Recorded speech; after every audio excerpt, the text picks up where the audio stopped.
Today, I'll be showing you how to build an AI web scraper using Python. That's right, we'll be building an application that can scrape literally any website using AI. This is super cool, so let's dive in and let me give you a quick demo of how this application works. So the functionality here is pretty basic. All we need to do is give it a website URL, so maybe something like the medal table from the recent Olympics, so let's paste that right here. We will scrape the site, grab the DOM content, and then we can pass a prompt to our AI that will be able to grab any information from this website that we want. All right, so we have our DOM content here. This is all the content from the site. Now I can paste in a prompt like give me a table that contains all of the countries and their medal count. We can wait a second and we'll get that information. So there we go. We just got a table now that contains a bunch of medal counts from the countries that were on that website. Let's look at a few other examples, then dive into the code and I'll show you exactly how we build something like this. So here's a more e-commerce related example. It's a website called True Classic, which actually has my favorite t-shirts, and I'll show you how we can scrape this now and grab all of the different t-shirts from this site. So I'm just looking at the polo shirts here. I'll paste in this URL, scrape the site, and then we'll give it a prompt and grab that information. So let's parse the content now using this prompt. And here you go, we get a result here with a few different tables containing the different products' names, their price, currency, ratings, etc. Lastly, let's look at a real estate example. You can see here I have a property finder website for properties in Dubai Marina, which is a place I'm going to be moving to shortly. And if we scrape the site and give it a prompt, again, we can get that data. And here you go, we get a bunch of different properties here with all of their relevant information. All right, so now that we've looked at that demo, we're going to start building out the project. Now, in order to do this, we're going to need to install a few different dependencies because we're going to be using things like Streamlit for the front end. We're going to be using Selenium for actually doing the web scraping. And then we're going to be using LangChain for actually calling the AI and having the AI parse through our data. So what we're going to do is set up a virtual environment here. And notice I've just opened up a new window in Visual Studio Code. So let's do that. Let's install our dependencies and then we'll start building this project. So in order to do that, I'm going to say Python 3 -m venv and then env, or I can name this anything I want. In this case, I'm going to name it AI. Now, if you're on Windows, you can simply replace Python 3 with Python, and this should spin up a new virtual environment for you using venv. Okay, so let's hit enter here, and now you can see that we have a new one called AI. Now we need to activate that virtual environment. Now, if you're on Mac or Linux, the command to do that will be source, the name of your virtual environment, then /bin, and then /activate. When you do this, you should see that you get a prefix before your commands line saying the name of the virtual environment. Now, if you're on Windows, I'm going to show two commands on screen right now that will show you how to activate your virtual environment. They'll differ depending if you're using CMD or PowerShell. So just type that command in, activate your virtual environment, and now we're going to install a few different dependencies. Now, all the dependencies that we need I've actually put up on GitHub, so I'm going to link this in the description, but go there and click on requirements.txt. Now, requirements.txt will contain all of the requirements that we need to install. So I'm just going to copy the contents of this file, and I'm going to make a new file in my local directory here that contains the same. So I'm going to say requirements.txt here, and I'm going to paste all of these requirements inside. So again, go to the GitHub, it'll be linked in the description, copy the contents of the requirements.txt file, paste them inside of a new file in your local directory, and then we can install them using this file. So now what we're going to do is simply type pip install -r and then requirements.txt. Obviously make sure that when you're running this command, you're in the same directory as this file, and then go ahead and hit enter. Now this will install all of the dependencies that we need inside of this virtual environment so that they're contained, we're not installing them system-wide. Now you notice here that we're using Streamlit, LangChain, Selenium, Beautiful Soup, and Python.env, a few other modules as well. And these will allow us to kind of build the entire project out, and I'll explain each library and why we're using it when we get to that stage. It's just easier to install all of them at once. All right, so all of those dependencies have been installed, so I'm going to close my terminal now, and we're going to move on to the next step. So the first thing I'm going to do is create a Python file called main.py here. Now, just to quickly walk you through the steps that we're going to follow through here, the first thing that we're going to do is create a very simple Streamlit user interface. If you're unfamiliar with Streamlit, this is a way to create really simple Python web applications that just takes a few lines of code. So it's probably the easiest way to interact with things like LLMs, which is what we're going to be using here. Once we build the Streamlit UI, the next step is to actually grab data from the website that we want to scrape. So in order to do that, we're going to use a Python module known as Selenium. Selenium allows us to automate a web browser so we can actually navigate to a web page. We can grab all of the content that's on that page, and then once we have that content, we can do some filtering on it, and we can pass it into an LLM. An LLM being something like ChatGPT, right? Or GPT-4 or Llama 3 or whatever you want to use. And then we can use that LLM to actually parse through the data and give us a meaningful response. So let's start here by building out the Streamlit UI, and we'll kind of build this as we go through the video. So we're going to say import Streamlit as st. Now beneath here, what we're going to do is just add a title for our website. So we're going to say st.title. And this is going to be AI web, if we could type this correctly, scraper. And then we're just going to put a kind of URL input box here. So we're going to say URL is equal to st.text input like that. And then we're going to say enter a website URL. Okay, and this is just going to create a very simple kind of text input box for us. Perfect. Now beneath that, we're going to say if st.button, and then this button is going to be scrape site. Then we're going to do something inside of here. So this is as simple as it is to create a Streamlit UI. This makes a title, this adds a text input, and then the button we can put here, and we say if this button is clicked, then we're just going to execute whatever code is inside of this if statement. So for now, actually, if we want to test that, we can just say st.write, and then we can write something like scraping the website, and then we can proceed to scrape the website down below. So in order to run our Streamlit application, the way that we do that is we type Streamlit and then run, and then the name of the Python file that contains our Streamlit app. In this case, it's main.py. Again, notice that I'm running this from the same directory as my Python file. So I do Streamlit run main.py, and now it's going to spin open a web server for us, and you see that we have AI web scraper. We can enter a website URL and then press scrape site. When we do that, it says scraping the website. If we refresh, it'll just go back to that main state. Perfect. Now we can still write code while this is running and we'll automatically refresh, but for now I'm just going to close this with Control-C, and we're going to go on to actually do the web scraping component of this app. So in order to do the web scraping here, we're going to use Selenium. Now what I'm going to do is make a new file called scrape.py. Now this is where we'll write our scraping code just to separate it from the main file, so it's a little bit easier for us to navigate. So what we're going to do is import a few Selenium modules or Selenium, classes that we need to use, and then we're going to write a function that takes a website URL and just returns all of the content from that website. Now, as I said, we're going to use Selenium to do this, and then I'm going to show you how we can connect this with a service known as Bright Data, which is actually the sponsor of this video, but don't worry, we'll talk about them later on, which will allow us to actually do this at scale and to get past things like Captchas, IP bands, and other blocks that you'll commonly encounter. So what I'm going to do here is import selenium.webdriver as WebDriver, and then I'm going to say from selenium.webdriver, and this is .chrome.service, we are going to import service. Okay, now we're going to write a simple function that will allow us to actually grab the content from a website using Selenium. Now again, what Selenium allows us to do is control our web browser. We can actually do things like click buttons and interact with text widgets, or kind of interact with the page as if a human was doing it. But in this case, we're just going to use it to grab the content from a site. So I'm going to make a function called scrape_website, and then inside of here, I'm going to put website.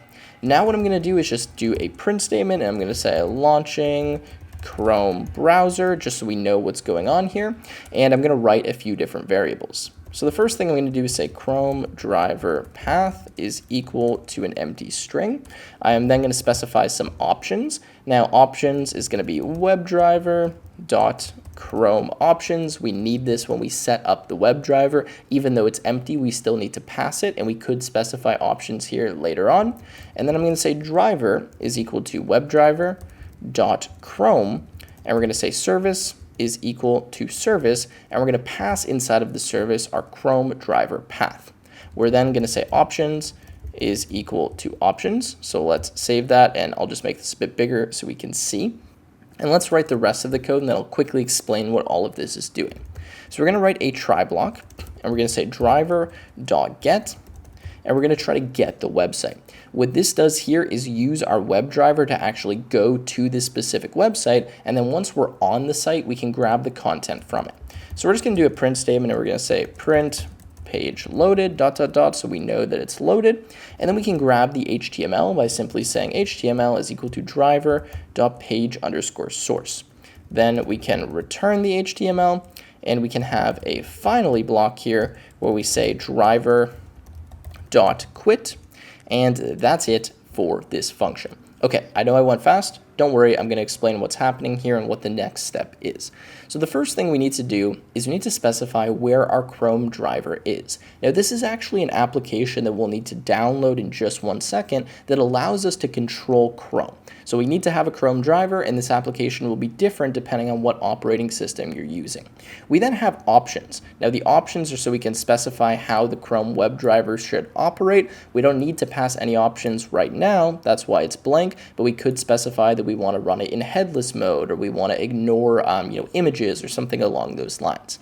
Next, what we have is we set up our actual driver. So we say WebDriver.Chrome. In this case, we're going to use Google Chrome, but we could be using Firefox, Safari, doesn't really matter. We can automate pretty much any browser that we want. We then specify the service that we're using, and that's going to be wherever the Chrome driver application lives. And then we give it the options, and we're good to go. Then we can use the driver, which is effectively automating our browser by using commands like .get. Okay, then we grab the page source, which is our HTML, and we return that. Now, lastly, I'm just going to import time, and I'm just going to do a sleep so we can see what's going on here. So I'm going to say time.sleep10. Great. So now that we've done this, the next thing we need to do is grab our Chrome web driver. So to do that, we're going to go to a link that I'll leave in the description. It's this one right here, and you're going to click on stable. When you do that, it's going to give you all of the download links for various operating systems for appropriate Chrome drivers, and the Chrome driver version needs to match your Google Chrome version. So I recommend just updating your Google Chrome to the most recent version, and then you can just download the most recent version of Chrome driver. Anyways, all the versions are here, and you want to just go with the latest stable version or whatever matches your Google Chrome version. Okay, so in my case, I'm going to download the Chrome driver for Mac ARM64 because I'm using the new M2 or M3 or whatever chips that they have. But if you're running an Intel Mac, it's going to be this one, and then you have Windows, obviously, and Linux. Okay, so go to this download link, and it's going to download a zip folder for you. Now, I already have that downloaded, and you'll see that when you download it, it will give you a folder or a zip folder that looks like this. Now, what you want to do is extract that zip folder so you get the actual folder, and then you want to copy the application that's inside of here and put it in the same directory where your code is. So I'm just going to copy the Chrome driver inside of here by simply pasting it in VS Code, and now I have access to it in the same path where my code is. Okay, so again, go to this website, download the appropriate Chrome driver, extract the zip folder, grab the Chrome driver application, it may be named something slightly different depending on your operating system, and then paste it in the directory where your code is. Great. Now that you've done that, you're simply going to write for the Chrome driver path // and then Chrome driver. Now this will be the name of your application. So if you're on Windows, I believe it's a .exe, but just whatever the name of this app is, you want this variable name to match. Okay. Now that we've got that, what we can do is go back to main.py, we can import this function, and then we can call it and we can test this out. All right, so from main.py here, in order to use this, we're going to say from scrape import scrape website. Then inside of this function, we're going to call scrape website with the URL. We're going to store that in a result, and we are simply going to go here and print out the result, just so that we can see in our terminal if we're getting any response. Okay, and let me just get out of whatever I have here and clear. Okay, so now we're going to rerun our application. So to do that, we're going to say Streamlit run and then main.py. So let's go ahead and do that. And now we can enter a URL to test. So I'm going to test my website, and feel free to do this, by the way, which is just techwithtim.net. I'm going to press scrape site, and we should see that the Chrome driver launches.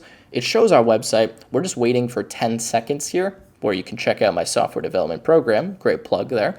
Anyways, and then it will quit. It will return the HTML, and we should be able to see that if we go to our terminal. And you can see if we go back to our terminal, we get all of the content from that page. Perfect. So that is exactly how you do the web scraping using Selenium. However, I want to show you that this doesn't always work as expected. So if I actually try to scrape something like Amazon, so I'm going to do amazon.ca, notice what will happen here. So let's go amazon.ca and see that we actually get a CAPTCHA. Now, the reason for this is that when we do web scraping locally on our own computer using something like Chrome driver, it's very easy for the website to detect that we're a bot. There's all kinds of things that it can look for, and you'll notice that when you start doing this more and more, a ton of websites are actually going to block you. Now, they could be blocking you with that CAPTCHA, or they could be blocking you things like IP bans, just not showing you the correct content, and it can be a huge nightmare, especially if you want to put this app out into production. Now, that's where the sponsor of this video, Bright Data, comes in. Now, Bright Data provides a ton of different products that really just make web scraping and data collection on the internet significantly easier. Now, we're actually going to use them in this video entirely for free, and you're going to see how we're able to actually scrape sites that would typically block us using this service and this technology. Now, what I'm going to focus on here is something known as their scraping browser. However, they have a ton of other products as well, like residential proxies. They have Web Unblocker. They have this new search engine API. They've got a ton of stuff coming out, so definitely check them out. And I'll leave a link in the description where you can actually sign up for a new account here and get some free credits so that you can follow along with the rest of this tutorial. Now, keep in mind that you can just keep doing web scraping how we're doing it right now. You don't need to change this, but if you want to get unblocked, or there's websites that are giving you CAPTCHAs or causing you issues, or eventually you want to push this into production and do web scraping at scale, you will need to use a service like Bright Data. Anyways, I want to show you exactly what we're going to use here and how it works. So I'm going to go to my user dashboard, which is only available once you make an account. Now, I have some credits on here, and what we're going to do is make a new instance of something called their scraping browser. So to do that, I'm going to click on this little icon right here for proxies and scraping infrastructure. But notice they have a ton of other stuff, like a web scraper API. They have web data, like they have data sets that are already made for you. And if you're just doing web scraping at all, they have a bunch of services. Now, what we can do is create a new scraping browser by simply clicking on add here and then clicking on scraping browser. Now, scraping browser includes a CAPTCHA solver as well as connects to a proxy network. What that means is that it will automatically give you new IP addresses and cycle through those so that you can simulate as if you were a real user kind of accessing a website. It also means that if there is a CAPTCHA that occurs, it will automatically solve it for you, so you don't need to deal with being blocked by CAPTCHAs. So what I'm going to do here is just give this a new name. So we'll just call this AI Scraper, like that. There's a few other options, but we can just click on add. And once we do this, it's going to say yes, okay, we want to go ahead and create this, and I'll show you how we can connect to this from our code. Now, the main advantage for developers here is that this just works with the code that you already have. So in our case, we're using Selenium, right? So we can just continue using Selenium, but rather than doing the scraping on our own computer, we'll push that out to the cloud and use a remote browser instance, which is what this scraping browser is. So it's rather than running the Google Chrome browser on our own computer, we let Bright Data run it for us where it's connected to all of its tools, and it works exactly the same way. Now, this works with Playwright, Puppeteer, Selenium, Scrapey, I believe, as well, and in some other languages, so let me show that to you. Okay, so now that this is created, all I have to do is go to Checkout Code and Integration Examples. And if I do that, it's going to show me how to connect to this from our code. And what we'll do is we'll modify our code now to use Bright Data so that we're able to actually scrape at scale and to get past all of those blocks. So you can see that we have a few different options here, like Node.js, Python, C#, Java. Obviously, we're using Python, so we'll select that. And then we can choose what library we're using. So in our case, it's Selenium. So what we'll do is just copy the code sample that it has here and kind of retrofit that to our current code. And you can also just test it, by the way, if you want to do that using this. Okay, so let's go back here and let's just make kind of a new section of our code. Let me zoom out so we can see here. And you'll notice that really all we're doing is, rather than kind of connecting to this web driver where we've downloaded ourselves on our own computer, we're connecting to a remote instance, which is defined by this URL right here. So we have this SBR connection. We're connecting remotely to this remote browser instance, and then we can do the exact same thing that we did before. However, there's this code that we can uncomment. And this right here will actually solve Captchas for us. So if we think a Captcha is going to occur on our page, whether it does or doesn't, we can execute this command on the remote browser instance, and it will automatically solve that Captcha for us. So you can see it will tell us what the status of that was, and then continue on with the rest of the code. Okay, so what I'm going to do is I'm going to kind of copy this that we've got. I'm going to remove the rest of this, and I'm going to paste that inside of here. So let's get rid of all this. Let's paste this code, and let's just take these 3 lines and put these at the top of our program. Okay, so let's actually replace these with those because we no longer need them. And now, if we go here, you can see that we have print launching Chrome browser. We have this SBR connection, and then we are connecting as driver, and we're going to this website. So let's change example.com to say website. We can get rid of this first print statement. We can run the Captcha solver. We can grab the page source, and then we can return the HTML this time rather than what we were doing before, which was, what was it? Just printing it out. Okay. So now again, we have the exact same thing, except we're using bright data. Okay, so let's test this out now and just make sure that this works. And again, I want you to kind of focus on the fact that this was literally just a few lines of code change. Now we're just kind of using this rather than setting up our own web driver. And also this is significantly easier than having to download the web driver, set that up, etc. So let me go back to my Streamlit app. Let's make sure that's running, by the way. So let's just quit this and rerun it just so that we refresh our code. And let's try to go to Amazon now. So we're going to go to amazon.ca and let's see the result that we get. All right, so I'm just looking at the console here because the scraping has finished, and you can see that there's actually not a Captcha now, even though I know it's a little bit difficult to navigate here, and we are actually able to access amazon.ca and grab the content from that site. Now, it's not popping up on our own computer because we're connecting to that remote instance. We could go in and debug that and view that if we want, but the point is we're getting all of this content and we're not being blocked like we were before because now we've connected with bright data. So that's great. Let's continue on now with the rest of the tutorial because we're able to actually grab this HTML source. Okay, so now that we have the HTML source, what we want to do is clean this up a little bit and make sure that we're not grabbing things like script tags and style tags and all these other pieces of content that we don't want to pass to the LLM. The idea is we want to take just the textual content, pass that to the LLM and allow it to parse it so we have the fewest tokens possible, and we can reduce the amount of characters or batches that we need to submit to our LLM to get a valid response. You'll see what I mean in a minute, but for now I want to write a few helper functions that will kind of clean this HTML for us. So the first thing I want to do is write an extract body content function. And this is going to take in HTML content, and that's not what I meant to do. Let's go down here. What this is going to do is simply extract the body. So we're going to say soup is equal to beautiful soup, and we're going to actually import beautiful soup now, which is an HTML parser. So in order to import beautiful soup, we are going to say from BS4 import beautiful soup like that. Okay. So now we will import beautiful soup. We are going to pass to this the HTML content, and we're going to specify that we want this to do an HTML.parser. Okay, next we're going to say that the body content is equal to soup.body. So we can actually just grab the body tag directly from this because it will parse it for us. And we're going to say if body content exists, and I don't know why that keeps happening, then we are going to return the string of the body content. Otherwise, we are just going to return an empty string so that we don't potentially get any errors. Okay, next after this, we're going to clean the body content. So we're going to say define clean body content like that. we're going to take in body content as a parameter, and we're going to clean it. So in order to do that, we are going to say, again, soup is equal to beautiful soup. We're going to take the body content and then HTML.parser. So just reparse that again. And we're going to say for script or underscore style in soup.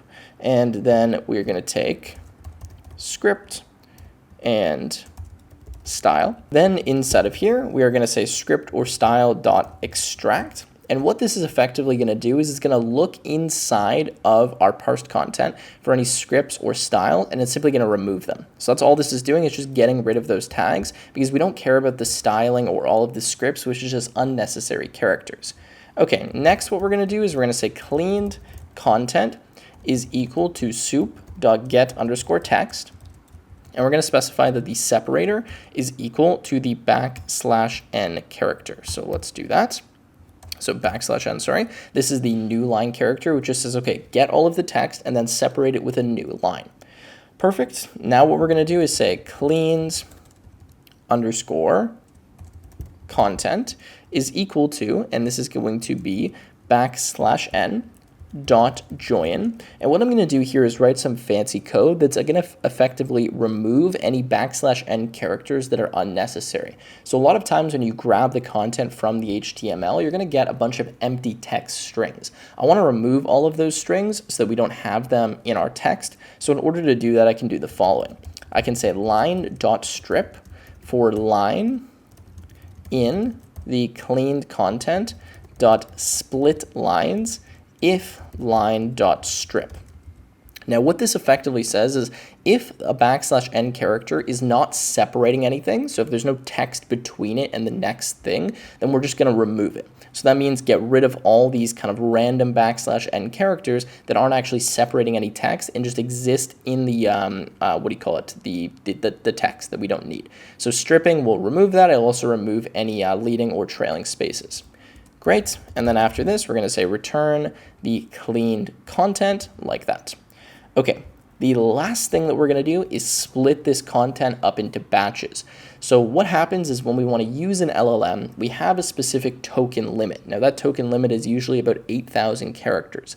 That means that if we have a really big web page, it's possible that the LLM can't take the entire web page at once and parse all of it. So what we need to do is actually split our text into a bunch of different batches of whatever the maximum size is. So maybe 7 batches of 8,000 characters or something along those lines, and then feed those characters to the LLM one batch at a time so that it's able to process them. Again, that's because there's a token limit and we're not able to submit every single character if we have too many. So that's what this function is going to do. We're going to say define split DOM content, and we're going to take the DOM content and we're going to take a max length equal to, and I'm going to set this to 6,000, but I believe the max is typically 8. I'm just leaving it at 6 to ensure we're not going to go over. I'm then going to say return DOM underscore content, and this is going to be I to I plus the maximum length, and this is going to be for I in range, and then this is going to be a little bit of an advanced step, but I'll explain this. We're going to say range 0, the length of DOM content, and then take the maximum length. Okay, so the way that this works is I want to create batches of 6,000 characters. So I'm saying, okay, I want to take my DOM content from index I, which will start out at 0, up to I plus whatever the maximum length is. So in this case, it's 6,000. So this would grab the first 6,000 characters for me. Then what this for loop will do is it will step by the max length up to the DOM content. So after I grab the first 6,000 characters, now I will be equal to 6,000 because it will step forward 1. So we'll then start at 6,000 and go up to I plus the next 6,000 characters. And we'll keep doing that until we reach the length of our DOM content. Okay, perfect. So that's it for the scraping. Now we need to connect these functions in our main.py. Okay, so how are we going to do that? Well, first let's import them. So we're going to say from scrape, import scrape website. We're going to import the split DOM content, the clean body content, and the extract body content functions. Now what we're going to do is call those functions and then kind of print out the result in Streamlit so we can see what it looks like. So we're going to say the body content is equal to extract body content, and we're going to take the result. We're then going to say the cleaned content is equal to the clean body content, and we're going to pass in the body content. Then we're going to store this in the session for Streamlit. So we're going to say st.sessionState.dom_content is equal to the cleaned content. This way we can access it later. Then we're going to say with st.expander. Now this is an expander text box that allows us to expand it to view more content. We're going to say view DOM content, and we're going to write inside of here that content. So we're going to say st.textArea, and we're going to say DOM content, and then this is going to be the cleaned content, and we can give this a height of 300. So sorry, let me clarify this. The expander is kind of like a button that will toggle what we're showing in here. So when we click on it, it will show whatever's inside of here. When we click on it again, it will collapse it. Then the text area is something that we can expand the size of, so we can view like a little bit of content or a ton of content, and that's why we give it a starting height. And then we say that this is kind of the title of the text area, and this is the content that we want to display. Okay, so now let's actually view this. So to do that, let's refresh our Streamlit app. Let's make sure it is running, and I believe it is. And now we can view my website again. So let's do techwithtim.net. Let's scrape this. It's going to take a second, and then once we get that content, it will show us that in the expander view. Okay, amazing. So now we have this view DOM content window, and when I do this, you can see we get all of the textual content from the main page of my website.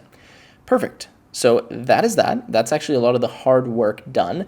The next step now is to actually take this DOM content and pass this into an LLM that will parse it based on what we ask it to do. So now what we need is we need to actually ask the user for a prompt. So like, hey, what information do you actually want from this site? And then once they give that to us, we can pass that prompt as well as the DOM content to an LLM and have it extract that data. So we're going to say if DOM_content is in the st.session state. So if we've saved that, then what we're able to do is say parse_description is equal to st.textArea, and we can say describe what you want to parse, ? Then we can say if st.button, and this button can be parse content, and we can say if the parse description, then we can say st.write, and we can write parsing the content, and inside of here we can parse it. So in order to parse it, we're going to say the DOM chunks are equal to split, and this is going to be DOM content, and then we're going to take the st.sessionState.DOM content and pass that to it. Then of course we need to pass this to an LLM, which will be the next step. So we're going to take these as chunks, pass them to an LLM, get some response, and then write that. That's pretty much it, but we need to obviously write the LLM component. But anyways, if we go back here, you can see now that if we refresh and we scrape the site again, so let's go here and scrape it, so techwithtim.net. After we do this, it should pop up a text window asking us to enter a description. Okay, so you can see now that it gives us this text box saying describe what you want to parse, and I got to fix that spelling mistake, and then we can write whatever we want in here and then parse the content. Perfect. So now we're going to move on to the LLM component. So we're going to make a new file here called parse.py, and let's start writing the code that we need, and then we're going to download Ollama, which is what we're going to be using to actually execute the LLM. If you're unfamiliar with Ollama, this is something that allows you to run open source LLMs locally on your own computer, so you don't need to rely on things like API tokens from OpenAI, and you don't need to pay. This is completely free. So what I'm going to do is, let's import here. I'm going to say from langchain_Ollama import Ollama LLM. I'm then going to say from langchain, and this is going to be _core.prompts import the chat prompt template. Now, Ollama LLM is because we're using Ollama, but if you wanted to, you could use something like OpenAI, you could use Gemini, you can use whatever you want, really, for the LLM. But LangChain is something that allows us to kind of connect LLMs to our Python code, and that's why we're using it. Now, what we'll do is we'll say model is equal to Ollama LLM, and then we'll say model is equal to llama 3. Now I'm going to specify how you know what to put here in just 1 minute, but I want to write all of the code first so we're not jumping back and forth between too many windows. Okay, so now we have our model. This is only going to work once Ollama is installed, which again, don't worry, I'm going to show you in just a minute. But we're going to write a function now that will use this to parse our code. So we're going to say parse with Ollama. We're going to take in our DOM chunks and our parse description. Okay, and then inside of here, we are going to create a a way of calling the LLM with that code and the description. Now we know when we call an LLM, we need a prompt.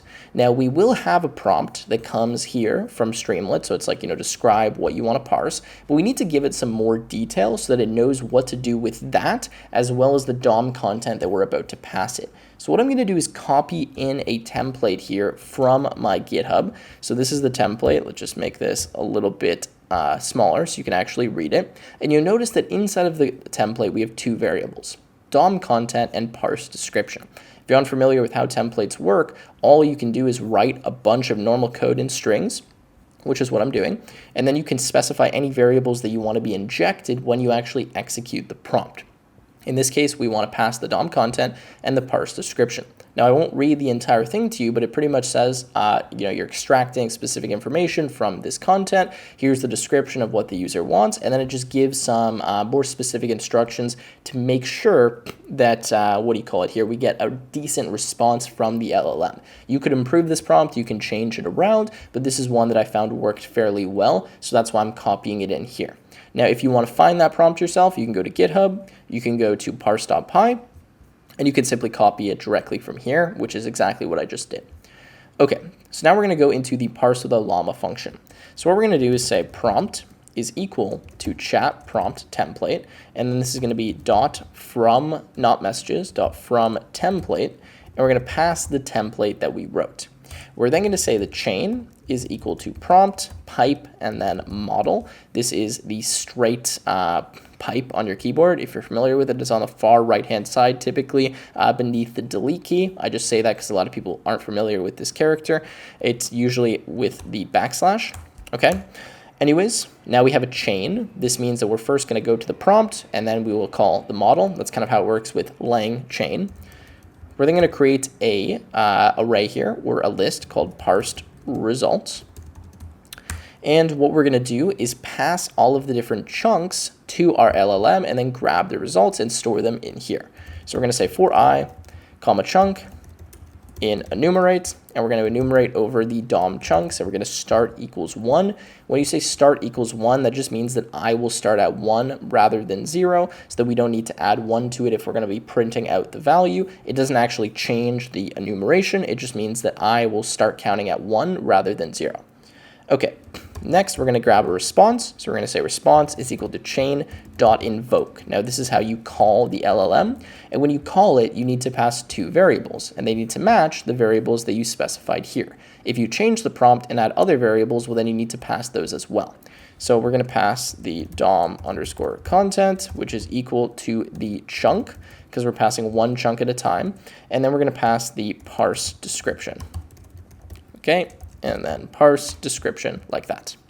Okay, now we have a response, and what I'm going to do is just print out some kind of logging information. So I'm going to say parsed batch, and then notice that I'm using an f string here so that I can embed variables directly inside of curly brackets. And I'm going to say I of, and then len of my DOM chunks. I'm going to put this inside of a variable. The reason for this is so I know how many chunks we're parsing, because sometimes this will take a fair amount of time, and I want to have some kind of output so I know that something's going on. Then I'm going to say my parsed results dot append, and I'm going to append the response that I got from the LLM. Lastly, I'm going to return a \n dot join my parsed results, which is going to take all of my results and just join them with a new line character. Okay. So that is how this works, right? What we're doing is we're creating a prompt template. We're using that for our model.